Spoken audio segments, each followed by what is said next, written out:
जो लोग मिले बेजार मिले, ये जुर्म किया जो मैंने कहा, ये जुर्म किया जो मैंने कहा, मुझको मेरा अधिकार मिले, अधिकार मिले, अधिकार मिले, अधिकार, अधिकार, अधिकार। बेटी सुनकर नहीं बुलाती और बीवी कहने पे साथ नहीं ले जाती। माँ, मैं आपके लिए बहुत कुछ करना चाहती हूँ। भगवान ने मुझे धनवंतरी गाय बेटी के रूप में दे दी है। लेकिन आप उसे कह दीजिए कि लखनऊ जाकर मेरी बुराई ना करे। हम नहीं मानते थे, उसके बावजूद आपने बेटी का घर बसाया। मैं उसे सजा दिलाना चाहती हूँ। आप मुकदमा दायर कीजिए। आप खुद ही कहा करती थी ना, जो बीत गई उस पर मिट्टी डालो और आने वाले को चिरागनी करो। अम्मी, आपके जिस दामाद को मैं अपने साथ लाई हूँ ना, वो नहीं है जिसे आपने चुना था। अच्छा? एकदम बदल गए हैं और ये सब मेरी सास की वजह से हुआ है। आप मेरी एकदम फिक्र छोड़ दीजिए और ये अब्बू को जाके दीजिए और फिर अपने दामाद के पास जाके बैठिए। बेचारे सुबह से अकेले हैं। बेचारे, वाह मेरी बेटी वाह, तेरी ये माँ पराई हो गई और वो पराई का जना चंद ही दिनों में तेरा इतना अपना हो गया कि तू कह रही है कि उसके पास जाकर बैठी है, वो अकेला है। हम करिश्मा समझिए, मैं तो कहूँगी मेरे मौला की नहीं, मैं वहाँ बेहद खुश हूँ। ससुराल वालों के आपके मन में जितनी भी बदगुमानी है उसे सब छोड़िए। और अम्मी जान, लगता है आपने हमें माफ नहीं किया, इसलिए हम वहाँ अकेले बैठे हैं और आप हमारे साथ बैठना नहीं चाहती। ऐसी बात नहीं बेटे, मैं जरा काम में लगी हुई थी। हाँ, शादी के बाद इस घर का सारा काम आप पर पड़ गया है। हाँ, और आप अकेली हो गई हैं। देखिए अम्मी जान, अब तक तो सब ठीक था, लेकिन अब हम जब वापस जाएंगे तो फज्जो को साथ नहीं ले जाएंगे। आप उसे यहीं रख लीजिए। बेटे, मेरा ये मतलब नहीं था। मेरा भी ये मतलब नहीं था। दरअसल हमारे यहाँ नौकरानी थी ही नहीं और अम्मी को सारे घर का काम करने की आदत है, और जब से ये आ गई है तब से अम्मी के लाख मना करने पर भी वो अम्मी का हाथ बटा देती है। इसीलिए आप उसे रख लीजिए। क्या फज्जो कुछ नहीं करती? नहीं, असल में अम्मी ने उसे मना किया है। अम्मी ने उससे कहा है कि वो इनके काम किया करे। अम्मी नहीं चाहती कि साल के पहले ये कोई काम करे। अरे भाई, आपस में क्या बातें हो रही हैं, जरा हम भी तो सुने। मेरे मुंह से कहीं निकल गया था कि घर में काम बहुत है, तो अब दामाद साहब कह रहे हैं कि फज्जो को रख लीजिए, हम साथ नहीं ले जाएंगे। क्यों नहीं ले जाएंगे साहब? अरे बेटे, हमारे यहाँ की रस्म है, बेटी के साथ नौकरानी भी देते हैं। वैसे भी हमारी पुरानी नौकरानी आने वाली है, फज्जो को अपने साथ ले जाओ, वो तुम्हारे साथ रहेगी, तुम लोगों की खिदमत करेगी। लो शबनम, अब्बू को अपने हाथ से दे दो। ये क्या है भाई? अब्बू आपके लिए है, आपकी समधन साहिबा ने दिया है। अरे वाह,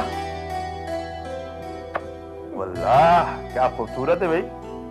भाई मेरी तरफ से उनका बहुत बहुत शुक्रिया अदा कर दीजिएगा और आदाब भी कहिएगा। अरे आपको क्या दिया है वो भी तो दिखाइए।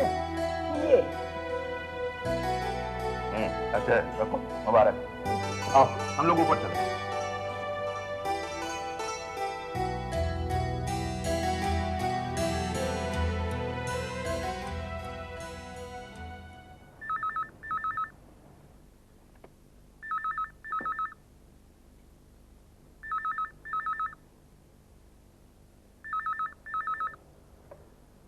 हेलो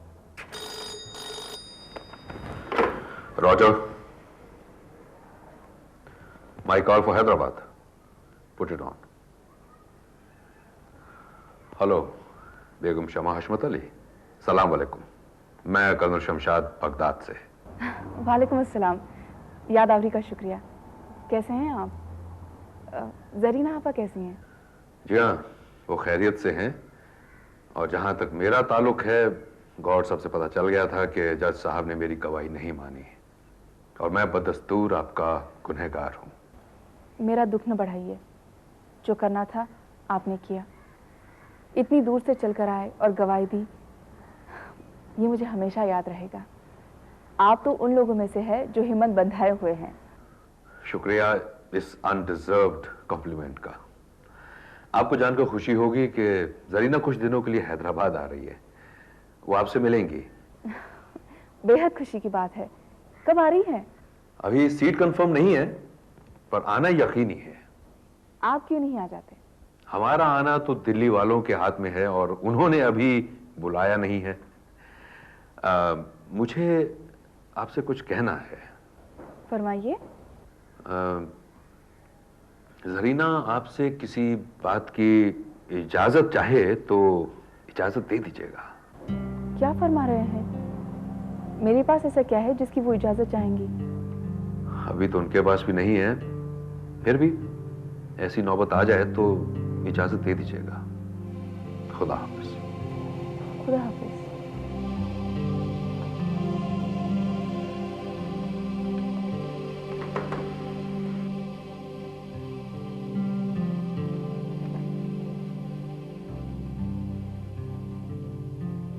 खैरातन, चलो मैं तैयार हूँ।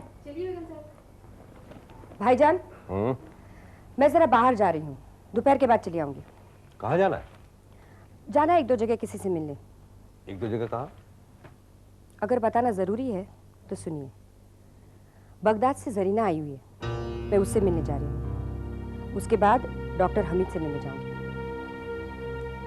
लेकिन तुम्हें उनसे मिलने की क्या जरूरत? बगदाद में जरीना के साथ मैं 4 महीने रही, उसका नमक खाया है मैंने, उसके बहुत एहसान है मुझ पर। और डॉक्टर हमीद ने मेरा इलाज ही नहीं किया, बल्कि झूठ बोला कि मुझे दिल की बीमारी है, जिसकी वजह से मेरा आखिरी और तीसरा तलाक नहीं हुआ।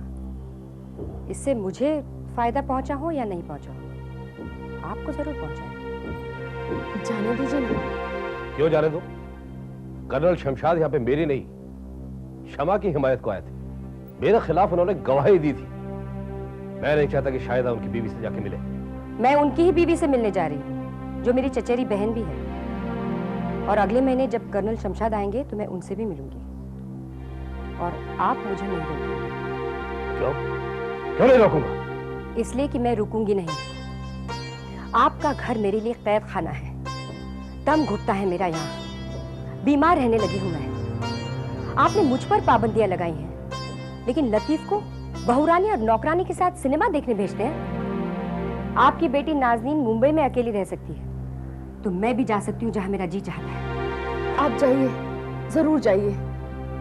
आपको कोई नहीं रोकेगा और किसी को हक भी नहीं है कि आपको रोके। मैं कहती हूँ आप जाइए।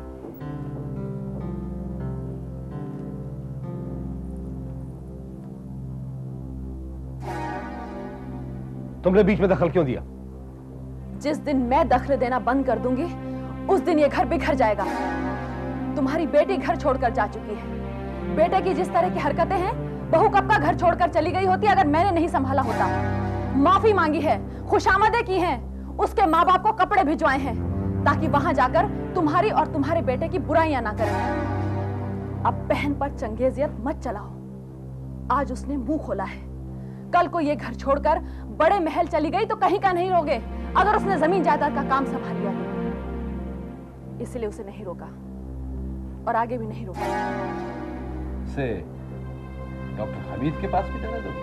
हाँ, औरत भी मर्द की तरह इंसान होती है। उसका भी जी चाहता है कि मर्दों के साथ मिलकर बातें करे, हंसे। लेकिन औरत मर्द से ज्यादा समझदार होती है। इसलिए निगाह रखनी है तो अपने बेटे पर रखो, अपनी बहन पर नहीं। अगर कभी ये घर रुस्वा हुआ और टूटा तो तुम्हारी बहन की वजह से नहीं, तुम्हारे बेटे की वजह से टूटेगा। ये मैं कह रही हूं और तुम देख लेना।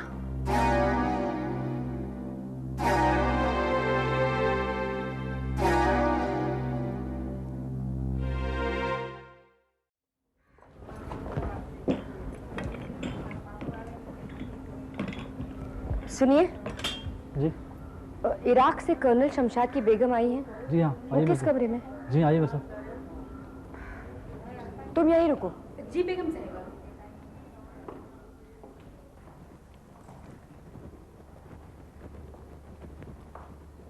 शुक्रिया। जरीना, मैं तुमसे मिलना चाहती हूँ।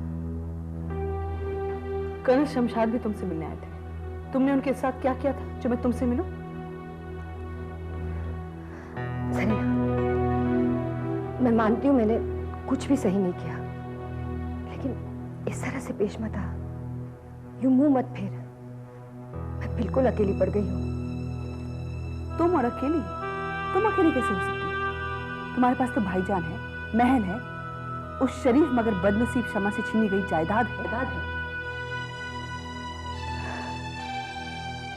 तुम कुछ भी कहो, मैं कुछ नहीं कहूंगी।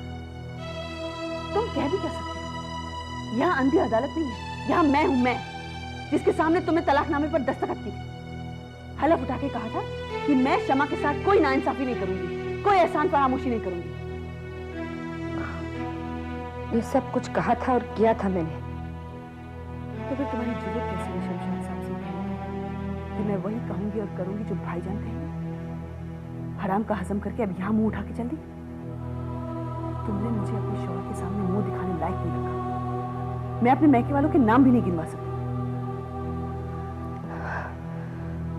ये सब ठीक है जरीना, लेकिन तुमने आधी बात सुनी है। आधी बात? What audacity! अब बाकी बात क्या है आप मुझे बताएंगे? जब मुकदमा जीत के मैं आई थी तब वकील ने मुझे बुलाया और कहा कि अगर अदालत से बचना चाहती हो तो शमा को बड़ा महल और कुछ दे दो। मैं मान गई थी, भाईजान नहीं माने थे, लेकिन वहां से कोई जवाब नहीं आया। मैं अब भी तैयार हूं जरीना, तुम किसी भी तरह उसे तैयार करो। ये तुम्हारा एक और झूठ है जिस पर एतबार करना मेरे लिए नामुमकिन है। नहीं जरीना, बहुत झूठ बोल चुकी हूँ मैं। जहां जहां भाईजान ने कहा था सच काट कर मैंने झूठ लिखा है, लेकिन ये झूठ नहीं, मैं बिल्कुल सच बोल रही हूँ। आज सच बोलने की जरूरत क्यों आती है? महल का मुकदमा तो मैं जीत गई, लेकिन जिंदगी से हार गई।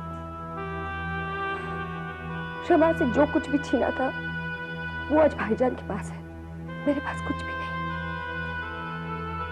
मैं तो उस चिड़िया की तरह हूं जो एक सोने के पिंजरे में बंद है, न कहीं आ सकती हूँ न कहीं जा सकती हूँ। अपनी जिंदगी के बारे में भी कुछ सोच नहीं सकती हूँ मैं। ये एहसान मुझ पर कर दे जरीना। जिसने मेरे शौहर के साथ इस तरह का बर्ताव किया उस पर एहसान करो? मेरा उसे समझौता करवा दो, मैं उसे महल दे दूंगी। वो मुकदमा वापस लेकर भाईजान के चुंगल से छुड़ा दो मुझे। मैं उसको आके कॉल ट्राई कर रहा हूँ।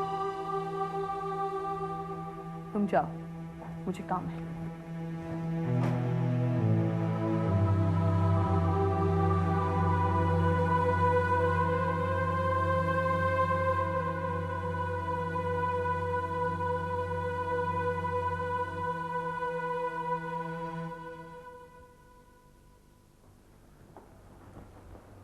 आइए बैठिए। हमारे जमाने की एक फिल्म का गाना याद आ गया। आए भी वो गए भी वो, खत्म फसाना हो गया। एक बार के आए, लौट के आने का नाम ही नहीं लिया। कभी दिल मिलने को नहीं किया? दिल न करता तो आती ही क्यों? पिछली बार आई थी तब छुप कर आई थी। इस बार भाईजान की आंखों में आंखें डालकर ये कहकर आई हूं कि मैं डॉक्टर हमीद से मिलने जा रही हूं। हालांकि मैं भी वही हूं और वो भी वही हैं जिन्होंने कहा था कि तुम डॉक्टर हमीद से कभी नहीं मिलोगे। क्यों? उन्हें क्यों एतराज हुआ? आप नहीं जानते मेरी हालत क्या है। मुकदमा जीतकर भी मैं कैद हूं। ना किसी से मिलने देते हैं, ना कहीं आने जाने देते हैं। उनका बेटा चाहे कुछ भी करे, लेकिन उनकी ये बहन किसी से हंस बोलकर अपना दिल भी हल्का नहीं कर सकती। मैंने भी फैसला किया है कि मैं झूठा मुकदमा नहीं लड़ूंगी, अपनी आखिरत और जिंदगी नहीं बिगाड़ूंगी। इस बात का एहसास अब हुआ? हाँ, मेरी खादमा खैरातन और मेरी बहन जरीना, उन्होंने मेरी आंखें खोल दी है कि मेरे अपने और भी हैं। उनका सहारा मैं क्यों नहीं लेती? क्यों भाईजान के कहने पर मुकदमा लड़ रही हूँ जिससे उनका ही फायदा है, और मुकदमा उल्टा भी पड़ सकता है। मेरी सौत है ना शमा, वो वकालत पढ़ रही है। वकील बन गई तो सारी जिंदगी मुझे अदालतों में घसीटेगी।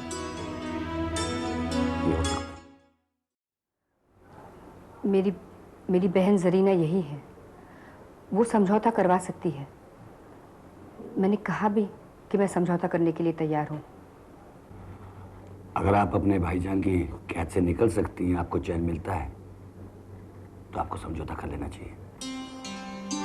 फिर मेरी मदद करना, एक अच्छा सा वकील ढूंढ लेना मेरे लिए। वकील? वो क्यों? मैं समझौता भाईजान के जरिए नहीं करूंगी। कोई खास वजह? मेरी बहन जरीना बीच में आ गई है। अगर उसने कहा कि शमा को कुछ और दो तो भाईजान बिल्कुल नहीं देंगे। और आज के बाद मैं अपनी आज़ादी और चैन खरीदना चाहती हूँ। चलिए फिर इसी खुशी में कहीं बाहर चलते हैं। कहाँ जाना है? बिना ये जाने कि कहाँ जाना है, आज भी आप मेरे साथ नहीं चलेंगे? इम्तिहान ले रहे हैं आप, या पहले की बातों का ताना दे रहे हैं? दोनों। अब बोलिए, आपका क्या जवाब है? चलिए। तो आप मेरे साथ चलने को तैयार हैं? पहले शमा से समझौता हो जाने दो, फिर इस बात का जवाब दूंगी।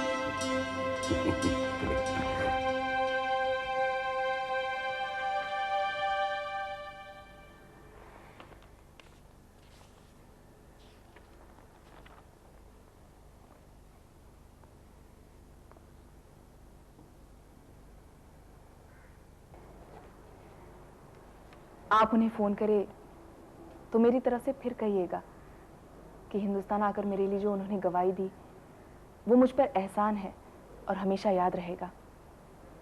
वो गवाही मेरे काम आएगी, क्योंकि अगली अदालत में गवाहियों को लेकर मुकदमा चलेगा। शमा, एक बात पूछूं? आप लोगों पर मुझे पूरा एतमाद है, पूछिए। मैं शाहिदा से खुद मिलने नहीं गई, वो मेरे पास आई थी और उसने मुझे बताया कि उसने तुम्हें एक ऑफर दिया था कुछ जायदाद देने का। उन्होंने नहीं, उनके वकील के असिस्टेंट है, उसने दिलवाया, मैंने रिजेक्ट कर दिया। हाँ, उसने मुझे बताया। जो सबसे कीमती चीज़ मुझसे छीनी गई है वो है मेरा मर्तबा और मेरी बेटी की वल्दियत। मुझे वो चाहिए, इसलिए मैंने कहलवा दिया कि मुझे वो लिख कर दे दे, मैं जायदाद उनके लिए छोड़ दूंगी। इसका मतलब है ऐसी हालत में बात हो सकती है, ऑन दिस बेसिस। मैं उनसे बात करके देखूं? अगर कर्नल साहब की बात नहीं मानी तो आपकी मानेंगे? शमा, हम तुम्हें पहले से चाहते हैं और हम जो कुछ भी करेंगे इसी ख्याल से करेंगे कि तुम और सिर्फ तुम हशमत अली साहब के जायज़ वारिस हो। फिर आप कीजिए। मेरी जिंदगी में न सिर्फ मुश्किलें हैं बल्कि कुछ गोल्स हैं जिन्हें मैं पाना चाहती हूँ।